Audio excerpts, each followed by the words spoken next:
In the last session, we finished the theory part and we started with the numericals based on first law of thermodynamics. We have solved few numericals, and in today's session, we are going to briefly go through this one numerical, and then we'll begin in the application of first law of thermodynamics to a steady flow process.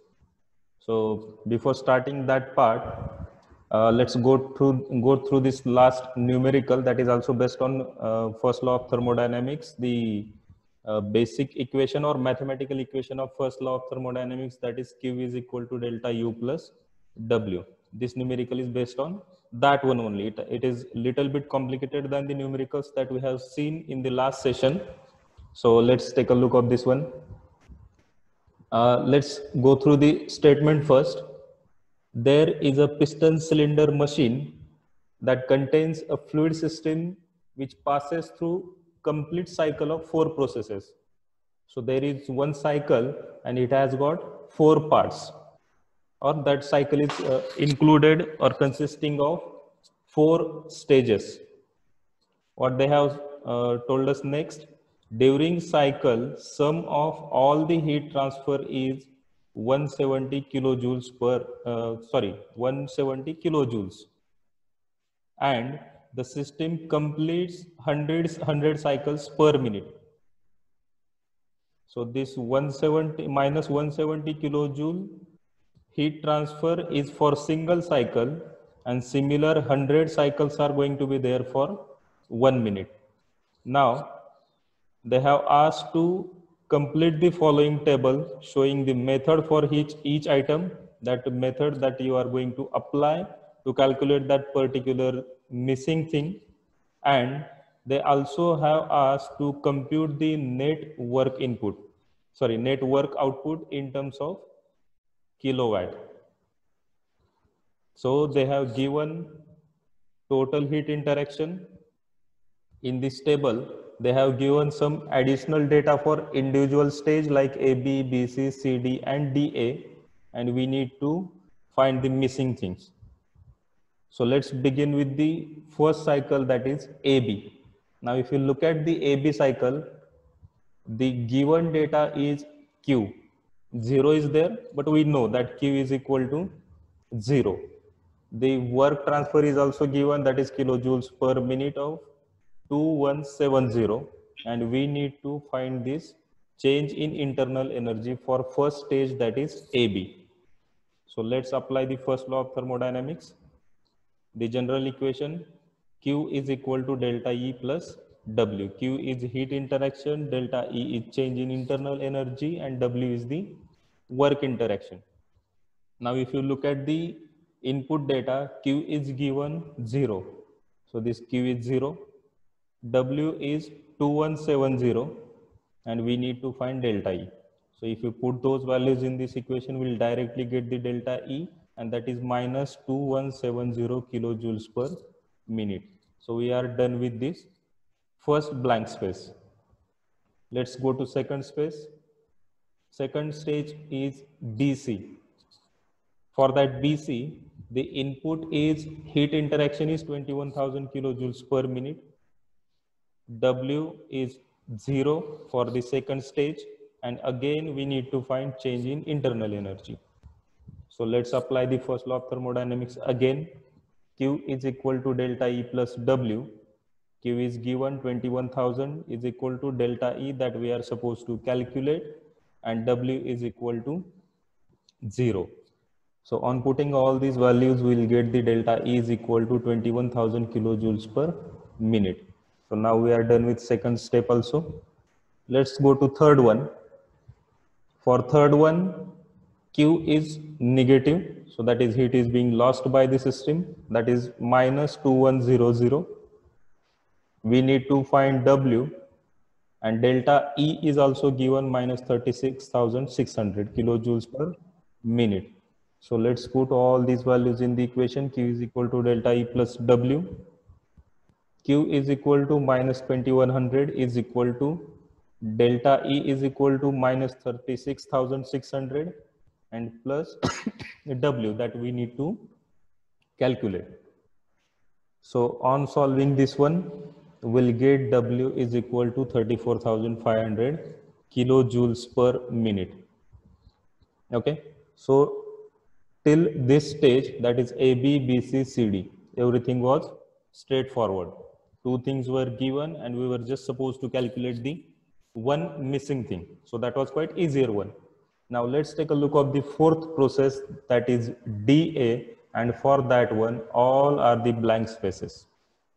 So in that case, how do we supposed to calculate heat interaction, work interaction, and change in internal energy?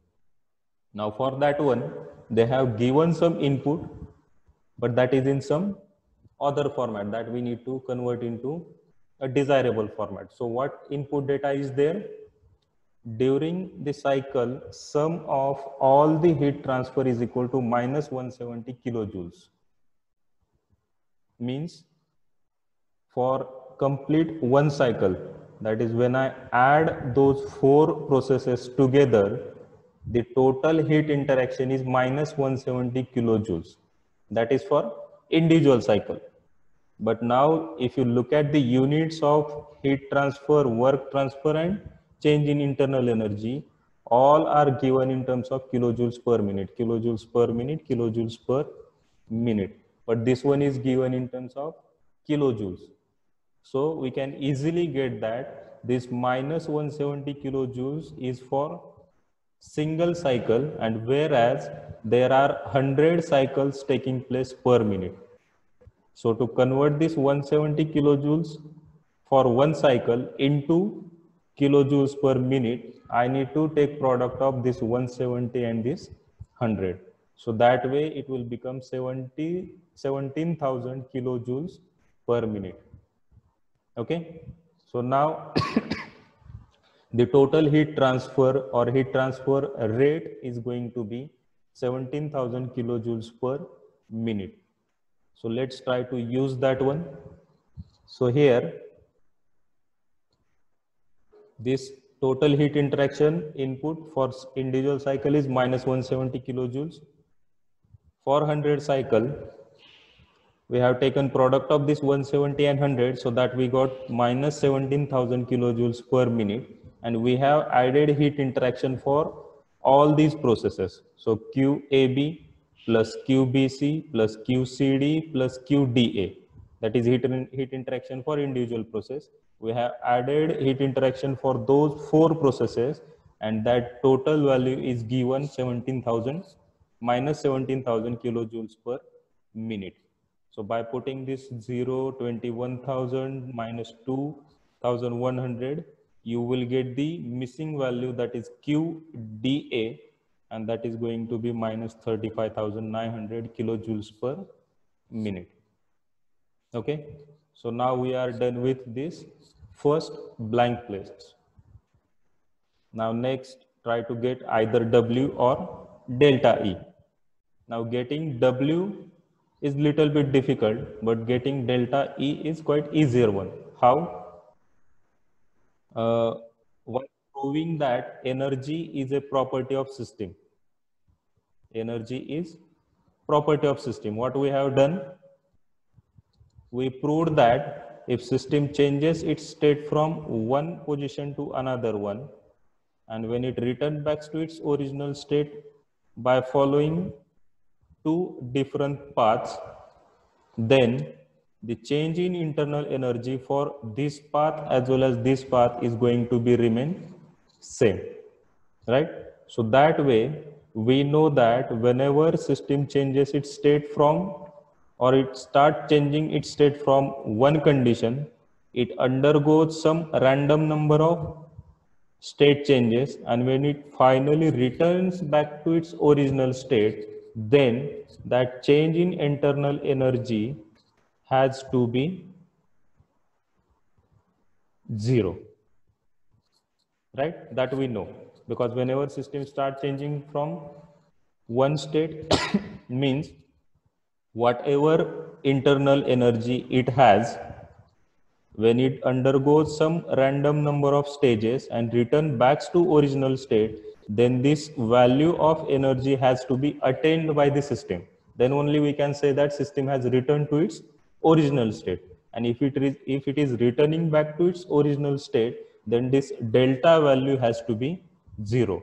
Means whatever increase or decrease is there in internal energy, that has to be eliminated when it returns back to its original state, right?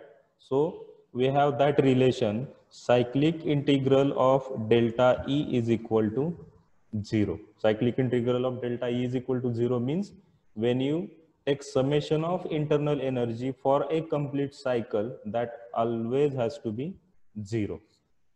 That relation we know, right? So let's add delta E for all the processes. Delta E for AB plus delta E for BC plus delta E for CD plus delta E for DA, and addition of those four is going to be equal to 0. Now we have calculated delta E for AB, delta E for BC, delta E for CD is already known, and missing value is delta E for DA. So by putting all these values, you will get the delta E for DA is equal to 17,770 kilojoules per min. So now we are done with this missing place also. Now there is only one thing to be calculated, that is work transfer for process DA. Now to calculate that one, again we are going to apply first law of thermodynamics. Q is equal to delta E plus W. We have slightly rearranged the terms. We have taken W to the left and we have shifted Q to the right because we are supposed to calculate this work transfer. This is basically first law of thermodynamics.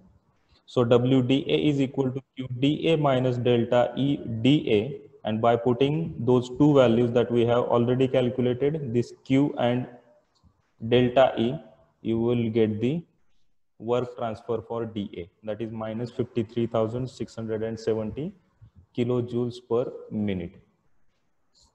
Anybody has any doubt till this point? You can ask by unmuting yourself, or even you can put it in a chat window also. I'll wait for a few seconds and then I'll move forward.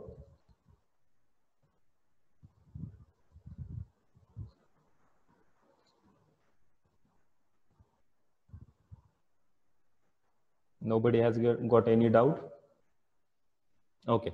So finally, we have included all these values in the table and we have written down that table once again over here. Now, in addition to that one, they have asked something else to be calculated. What they have asked us to calculate? Compute the net rate of work output in terms of kilowatt. We need to find net work output rate in terms of kilowatt.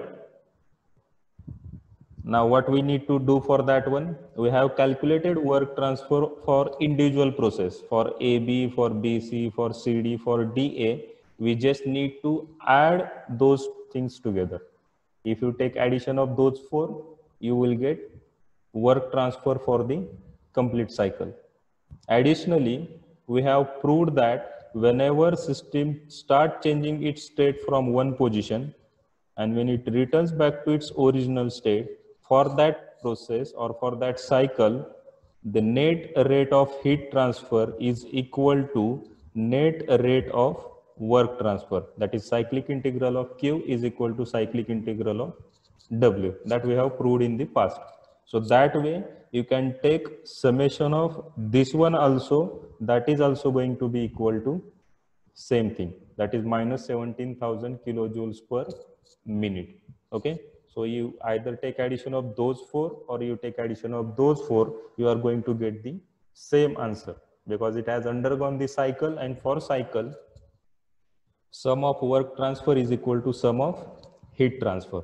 But they have asked us to calculate that work transfer rate in terms of kilowatt, and what we have got in terms of kilojoules per minute, right? So how to convert that kilojoules per minute into kilowatt? Shivam, can you tell me the answer? How to convert kilojoules per minute into kilowatt? No, sir. Okay, anybody else? Pratik?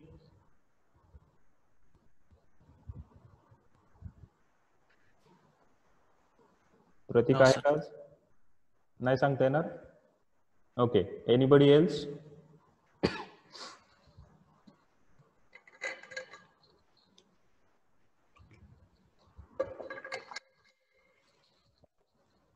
Okay, I'll explain. Kilowatt, the alternate unit for kilowatt is kilojoules per second. When it is in kilojoules per second, that is nothing but the kilowatt, or joules per second is watt. Now this one is kilojoules per minute, right?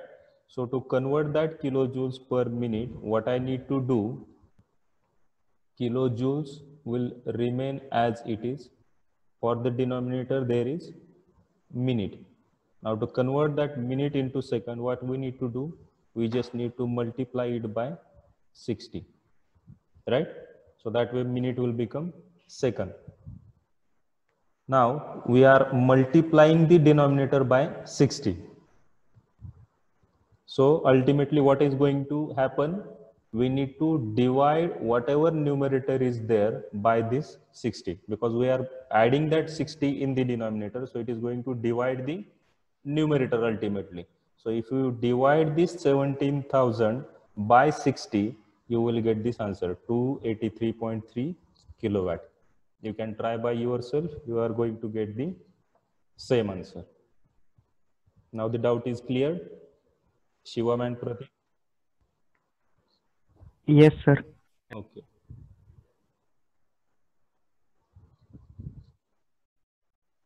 Anybody has got any doubt? We are done with numerical. We are going to move to the next part, that is application of first law of thermodynamics to a steady flow process. So if you have any doubt in this numerical, in the numericals that we have seen in the past, or even in a theory part, if you have anything or any query, any doubt, you can ask now.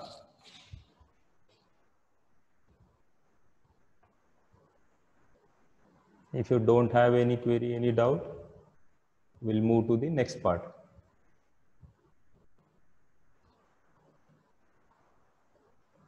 Okay. So next thing that we are going to begin with is application of first law to a steady flow process. Now first we need to talk about what is meant by steady flow process. The numericals that we have solved in this lecture or in the previous lectures, or whatever concepts that we have studied in the past, all were based on the non-flow processes. Non-flow processes.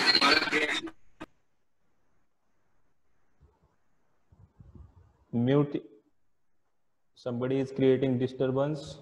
I request kindly mute himself or herself, whoever is there. So what is difference between steady flow process and non-flow process? Non-flow process in the sense, the working fluid is going to remain in the system itself.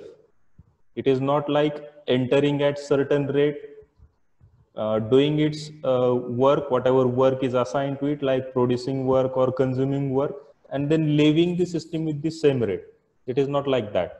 So the fluid is in the system itself, and those processes are called as non-flow processes. So for that process, the first law equation is going to be Q is equal to delta E plus W. This equation is enough for all the non-flow processes. But when it comes to a steady flow process, this equation has to be modified, because there are certain additional forms of energy that we need to consider. So what are those forms of energy that we need to consider, and how those forms are going to be affect the equation that we are going to see now. So before that, what is mean by a steady flow process? So there are certain assumptions for a steady flow process. Let's go through those assumptions one by one. The first assumption is the mass flow through the system remains constant. Mass flow remains constant means, suppose if I consider this system that is going to be used for energy conversion, some form of energy is being converted into some other form of energy. So suppose for this system, if this is inlet and this is outlet, means fluid is entering through this end, doing his work, and then leaving through this end, then the amount of that fluid or rate of that fluid entering the system and rate of that fluid leaving the system is going to remain same. Means whatever, with whatever rate it is entering the system, at same rate it is going to leave the system also. Second assumption, fluid is uniform in composition. Uniform in composition in this sense means, like if I consider few points in the system, if I consider 1 point over here, 1 point over here, 1 point over here, and if I get composition like C1 over here, C2 over here, and C3 over here, then this C1, C2 and C3 must have same value. If this C1 is different, C2 is different, and C3 is different, then we cannot say that the system or the fluid in the system has got uniform composition. So this is not desirable. So the second assumption is the composition of fluid throughout the system is same. Next assumption, the only interaction between system and surrounding is in the form of work and heat. Like means the fluid is entering the system and fluid is leaving the system. So this is our whole system, and this system is going to interact with the atmosphere in the form of Q and W only. Either heat is entering the system or heat is leaving the system, or work is consumed by the system or work is produced by the system, input to the system or output to the system. So only these interactions are going to be there between system and surrounding. Other than there isn't any other interaction between system and surrounding. That is the next assumption. Next, the state of fluid at any point remain constant with the time. Means, as I said, suppose this is first point, this is second point, this is third point. If I measure its pressure and temperature at certain instant, if I measure pressure and temperature at this instant, at certain instant, then let it be at any instant, the value of this pressure and temperature should remain unaltered. Means there shouldn't be any change in pressure, temperature. Likewise, means there are going to be few additional properties are there, but the values of all those properties should remain same with respect to time. Means in the morning it has got different properties, in the afternoon it has got different properties, in the evening it has got different properties. It is not going to be like that. The properties are going to remain same. That is the next assumption. After that, in the analysis, what we are going to consider, as I said, for steady flow process, we need to consider some additional forms of energy. So what are those forms of energy? We are going to consider potential energy, we are going to consider kinetic energy, and we are going to consider flow energy. So it is going to enter with certain flow rate, and there is going to be certain energy associated with that flow rate. So the additional form of energy is going to be flow energy.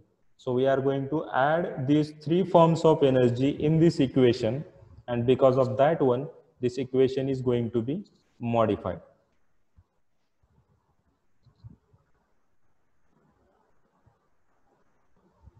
Let me clear whatever I have written on the screen so that I can begin again. Okay. So look at this sketch. This is our system.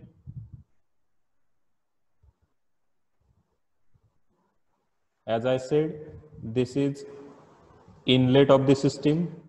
This is outlet of the system. At inlet and outlet, we have taken certain cross-section area. This is cross-section area of width L1, cross-sectional area E1, and if I calculate its volume, it is going to be product of this area and length, and that is V1 is equal to A1 L1. Similarly, at exit also, I have considered another cross-sectional area of area A2 and length L2, and product of those two will be the volume V2 is equal to A2 into L2. The pressure of fluid at inlet is P1. Pressure of the fluid at outlet is P2. Means it is entering with pressure P1 and it is leaving with pressure P2. Additionally, the inlet is at a height of Z1 from the reference plane. Whatever reference we have considered, that is being called as datum plane. With respect to that reference, the inlet is at a height of Z1 and outlet is at the height of Z2. Okay. Just remember these things. We are going to derive equation based on this one. So, sir yes, Bernoulli's equation सारखं आहे का? same. This is Bernoulli's equation only. Okay. Yeah.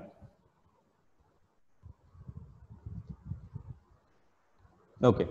So now we are going to write the equation. So what are the terms are going to be considered? The first one is actually this part is for inlet and this part is for outlet. Means this is energy associated with the entering fluid. This is energy associated with the leaving fluid. Means the fluid going out of the system. So U1 is internal energy of the fluid when it is entering. C1 square by 2. This is basically kinetic energy of the fluid. Z1 G. Z1 is the height of inlet, and G, if you take product of those two, this is potential energy associated with that fluid. So internal energy, kinetic energy, potential energy, and additionally, this is flow energy. It is product of pressure and specific volume, and the product of those two is called as flow energy. So I have added those things for the inlet. Additionally, I have considered heat interaction. Now I have considered heat interaction on the left hand side and work interaction on the right hand side. Now the terms that I have considered for inlet, similar terms are going to be there for outlet also. Like U1 is internal energy at entry, U2 is internal energy at exit. C1 square by 2 kinetic energy at inlet, C2 square by 2 kinetic energy at outlet. Similarly, Z1G is potential energy at inlet, Z2G is potential energy at outlet, and P1V1 flow energy at inlet, P2V2 flow energy at outlet. Now, you might be wondering why Q is considered over here and W is considered over here, and why this is positive and this is also positive. Why not negative, or why W isn't on the left hand side and Q isn't on the right hand side? So the reason for that one, what we have assumed that Q is supplied to the system. We know the sign convention, right? If this is system, if this is Q and this is W, and similarly output is also Q and W. So now we know the sign convention. Whenever heat is supplied to the system, it is positive, and heat lost by the system is negative. For work interaction, work supplied to the system becomes work consumed by the system, so this becomes negative. and work output of the system will become work produced by the system, so that is become positive. Now here we consider that heat is input to the system, so that becomes positive, and that's why as it is considered to be input, I have added it to the left hand side. Similarly, W, we consider that it is output of the system or work produced by the system. So I have written at the right hand side, that is outlet side, and I have taken it positive also. Okay, is that clear? Okay, so next let's rearrange the terms. Now additionally, we have seen one more relation, that is H is equal to U plus PV. This is nothing but enthalpy. We know that, right? Enthalpy is the total energy content of the system, or it is addition of internal energy plus flow energy, product of pressure into volume. Now let's try to get this H in this equation. So for that one, what I'm going to do, I'm going to bring this U1 and P1 V1 close. Similarly, U2 plus P2 V2 close. So U1 plus P1 V1 in one bracket, remaining terms will remain as it is, C1 square by 2 Z1G plus Q. Okay, so what we did in the second stage, we took this U1 and P1 V1 closer and this U2 and P2 V2 closer, because what we are going to do, we are going to replace this U1 plus P1 V1 by this H. So this will become H1 plus C1 square by 2 Z1G plus Q is equal to this U2 plus P2 V2 will become H2, and remaining terms will remain as it is, C2 square by 2 plus Z2G plus W. Now, another assumption is there. In some cases, we are going to neglect this Z1 and Z2. Means considering Z1 and Z2 will be pointless in some cases. So for those cases, the modified equation will be this Z1G and Z2G term will be eliminated, and remaining terms will remain as it is. So H1 plus C1 square by 2 plus Q is equal to H2 plus C2 square by 2 plus W. Okay, so these things I already have explained while talking about this equation, that is Q is heat interaction, W is work interaction, C is the velocity, Z is the height, P is the pressure, U is internal energy, and PV is the flow energy. Now in addition to this one, while solving the numericals, sometimes they may ask to calculate area of the inlet or area of the outlet of the system. They may ask to calculate velocity of the fluid at the inlet or velocity of the fluid at the outlet. Also, they may ask to calculate specific volume of the fluid at inlet and outlet. So for such cases, there is additional equation, that is mass flow rate M is equal to CA by V. Let me clear the ink. Okay, yes. So mass flow rate M dot is equal to product of velocity into area, cross-sectional area of that opening, maybe inlet or outlet, divided by specific volume of the fluid.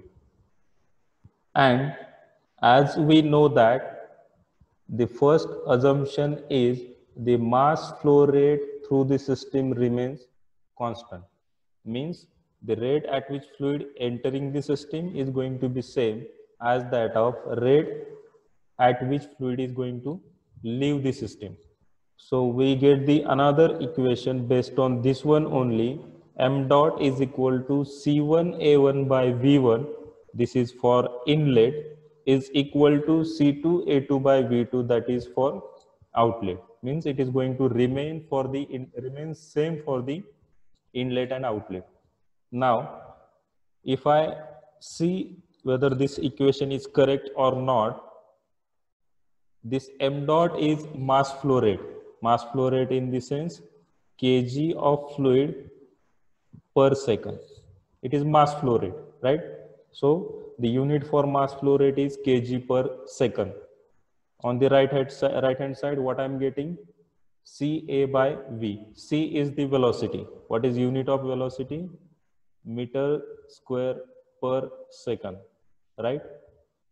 Into another is A. So that is going to be A square. This whole thing is going to be a numerator. And what is there in the denominator? Specific volume. Specific volume in this sense, meter cube per kg. If you are able to recall the unit of density, you might find some relation between specific volume and density. What is the relation between specific volume and density from the unit itself? प्रतीक काय सांगता येईल? Sir ते density KG पर metre cube आणि हे एरियावर आपलं KG metre cube पर KG. Very good. So reciprocal of density will become specific volume, or reciprocal of specific volume will become density. Okay. Now, if I simplify this one, sorry, I wrote area as a area square. This is supposed to be meter square. Okay. Sometime happens like that one. And काय केलं रे, बडीच गडबड केली मी. तर ते metre पर second. Metre per second आहे ते. Okay. So this is going to be meter per second, and velocity is meter per second, area is meter square, and in the denominator specific volume is meter cube per kg. So this meter and meter square will become meter cube. In the denominator is also meter cube. So this whole thing will get cancelled, and in the numerator what I have got? Second, that is per second, and in denominator this kg is denominator of the denominator, means meter cube per kg. So that will become numerator now, and I will get right hand side as kg per second, and left hand side is already kg per second. So I can say that this equation is correct. So that way actually this could be a check while solving the numericals. म्हणजे फक्त thermodynamics मध्येच असं काही नाही. Wherever you are solving numericals, and if there you have some confusion about the unit, you can use this method. Okay. So the additional relation that we saw is mass flow rate, and that mass flow rate is equal to CA by V. That is velocity into area by specific volume. Okay. Now let's try to consider this one on the basis of mass, because here while solving, or in the past wherever you have studied this potential energy, kinetic energy, you might have seen m over here, right? Kinetic energy is equal to half mv square, or potential energy is equal to mgz, right? But here I haven't considered m. So when you consider mass of the fluid, then this equation will become, all other terms are going to remain same. So instead of multiplying m to u1 c1 square by 2 z1g and p1 v1, what I have done, I have taken m out of the bracket and I have kept all other terms in the bracket. So m common, remaining all things as it is, plus q is equal to m common, remaining all things as it is, plus w. Now let's try to simplify this equation. Now what I'm going to do, I'll keep q on the left hand side and I'll shift this bracket on the right hand side. And in addition to that one, I'll try to combine the similar terms like internal energy, kinetic energy, potential energy, and flow energy. So the equation will become q is equal to m into square bracket. Now I'm arranging the terms. This u2 is at the right hand side. I'm shifting this plus u1 to the right, so it will become u2 minus u1. Plus similarly z to g, on shifting this positive term to the right hand side, it will become negative, so z to g minus z1g, plus cu2 square by 2 minus this positive term become negative, c1 square by 2, plus p2 v2 as it is, minus this p1 v1 positive will become minus p1 v1. Let's further simplify this one. U2 minus U1 will remain as it is. I have taken similar term, that is G, out of the bracket. So G into Z2 minus Z2 minus Z1 plus I have taken the common denominator 2. So it's C2 square minus C1 square by 2 plus this thing will remain as it is, P2 V2 minus P1 V1 plus W.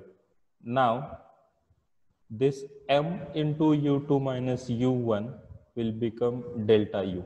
So I have replaced this M U2 minus U1 by delta U plus M into G into Z2 minus Z1 will become delta potential energy.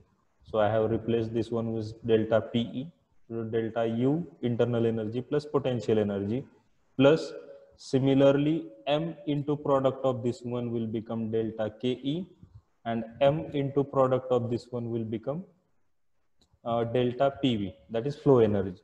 And I have replaced all these things with these values, that is delta U, delta PE, delta KE plus delta PV.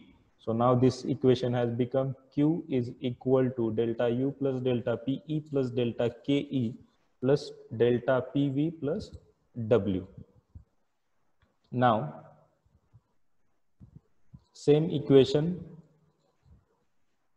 this equation I have rearranged over here again. I have taken delta U, change in internal energy towards the left. So Q minus delta U is equal to addition of these three forms of energy plus W. So now if I compare this equation, Q is equal to delta U plus W, or if I shift this delta U towards the left, I will get this one, Q minus delta U is equal to this integration of 1 to 2 PdV is nothing but W, that we know, right? So if I compare this equation with this equation is for steady flow process, whereas this equation is for non-flow process, means where fluid is not flowing at steady flow rate, and this equation is for process where fluid is flowing at steady flow rate. So now you got the difference between those two equations. This equation we were using till now. Now for steady flow process, we are going to use this equation. If you have any doubt, any query, you may unmute yourself and ask. I'll wait for a few seconds to get your question. So if you have any query, you can ask.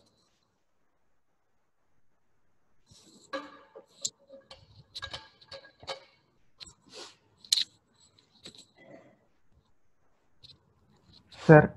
Yes, please. How you will take delta PV in rearranging equation?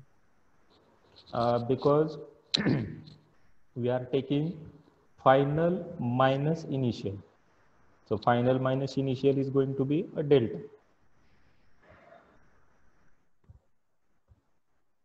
Okay, thank you. Now,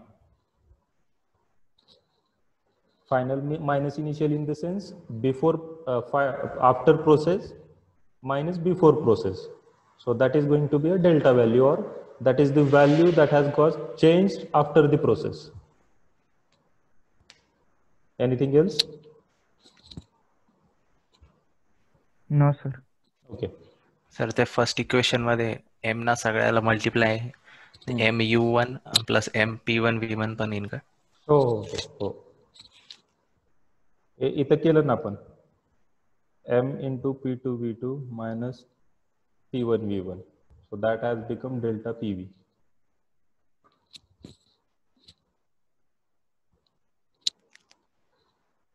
Okay, now we are going to apply the steady flow equation that we have seen till now to various devices, and we are going to begin with the water turbine. We are going to apply this equation to around 9 devices, and we are going to begin with the water turbine. So before applying that equation and all, can any one of you tell me the use of water turbine? Where is used this water turbine? What is use of water turbine? In which? To production of electricity. Very good. Can you tell me the name of that power plant? Hydropower plant. Very good. Hydropower plant or hydroelectric power plant, where the potential energy of water is converted into kinetic energy of water. That kinetic energy will be used for the rotation of the turbine, that is mechanical energy. That turbine will be coupled to a generator that will generate the electricity, right? That is the whole process where we use this water turbine. So now we know what is the use of water turbine. So basically this would be the position of dam where water is stored, right? From here, through some opening like tunnel, pipe, or some kind of opening, the water will be released from certain height, and when it falls from certain height, the potential energy gets converted into kinetic energy, and when it comes in contact with the turbine blades, it will rotate the turbine, right? And when it rotates the turbine, the shaft of turbine is connected to a generator, and rotation of the shaft of the generator will generate the electricity. Okay, that is the process. Now here, when water falls from certain height, the height is considered to be Z1. If you look at the position of a reference height, or in the introductory part we called it as a datum value, right? So for this one, datum is nothing but the center of turbine, right? And height of the water above this datum is considered as a Z1, and here we have written Z2 is equal to 0. Okay. Sir. Yes. Sir, प्रत्येक सम मध्ये Z2 0 राहणार आहे का? No, for if you are solving numerical based on water turbine, then by default Z2 is 0. I'll tell you the reason why this Z2 is considered to be 0. But whenever you are solving numerical based on water turbine, Z2 is supposed to be considered as a 0 only. Okay, let me tell you why this is 0. Now, can any one of you tell me, if I increase the value of Z1 or decrease the value of Z1, what will be effect on the overall process? As I said, Z1 is the height of this water from the axis of turbine. So if I increase Z1, what will happen? If I decrease Z1, what will happen? Can anyone of tell me? You can unmute yourself and let me know. What will be effect of increasing or decreasing the Z1? Sir Z1 जर increase केला तर जे पाणी strike होणार आहे shaft टर्बाइनच्या ब्लेडवर त्याची velocity जास्त असेल. बरोबर. So if I increase the value of Z1, I can have more amount of energy that could be used to rotate the turbine, right? And if I decrease the Z1, the amount of energy available to rotate the turbine will be less. So it is expected that to have maximum energy conversion, this Z1 has to be maximum. Okay, that is expected. Now, the next question is, if I consider this value, means after water comes in contact with the turbine blade, suppose it falls further down, and if I take this height as a Z3, Z2 is already written over there, so I'm using this one as Z3.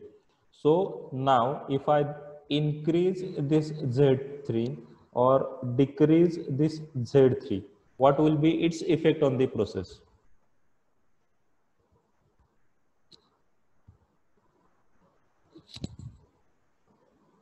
Anyone? Z3 decrease केला तर velocity जास्त राहील strike करांना. Okay.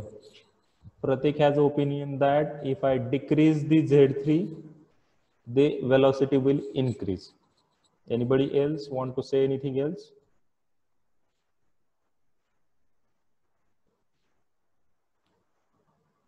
Whatever Pratik has said, that is correct. But that I already Yes, have, sir. yes, that I already have considered in case of Z1. So now, sir ते as Z3 increase झाल्यावरती potential energy वाढेल.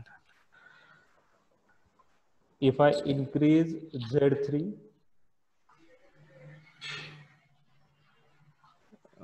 Potential energy हाईटवर depend आहे ना. yeah, exactly. But what I'm expecting, you just need to consider with respect to this zero. Don't consider it with this Z1 and all. Just forget about the height from which the water is falling on the turbine. Just consider that water is falling from certain height on the turbine blade, and after rotating the turbine, it falls further down. And if I increase or decrease that depth, will it have some effect on the process? The answer is no. Why no? Because once it has rotated the turbine, after that, whether it directly falls on a pond or it further moves down through some pipe and then falls in the pond, it is none of my business, or it is not going to affect the my electricity generation process, right? Because what was the whatever amount of energy possessed by that flowing water till this position, till the center of turbine, was my area of interest, because that energy can be converted into some useful thing. But once it falls beyond the turbine, even if it has some amount of energy, that energy cannot be extracted, that energy cannot be converted into some useful thing like electricity, right? So this Z3 having some value, or this Z3 is equal to 0, it is not going to affect my process, right? But if I compare this Z1 and Z3 to maximize this value of Z1, as we know, maximum Z1 means maximum energy conversion will be there. Minimum Z1, minimum energy conversion. So to have this Z1 maximum, what choice we have? Take the minimum value of Z3. And when we can have this Z1 maximum, when this Z3 is equal to 0. So that's why what we are considering, this turbine center, which is being considered as a reference point, has to be taken to maximum possible depth. And maximum possible depth means where the outlet is 0, means it is almost at the position of the outlet, right? So that's why we are considering Z1 had some value and it is expected to have maximum value, whereas this Z2 is equal to 0 only. Okay, so now I hope you got the clear idea about why Z2 is being considered as 0, and you are supposed to take it 0 only whenever you are dealing with water turbine. If you still have any doubt, any query, you can unmute yourself and ask, or I will continue with the mathematical part. Anybody has got any query?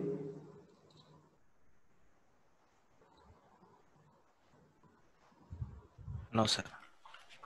Okay. So this is the general equation. Now, while deriving equations for particular device like water turbine, what steps you are supposed to follow? First, write the general equation, means considering all the things. Then you are supposed to write the specific conditions related to a particular device. For water turbine, these are the conditions that we are supposed to follow. So first we will write the general equation.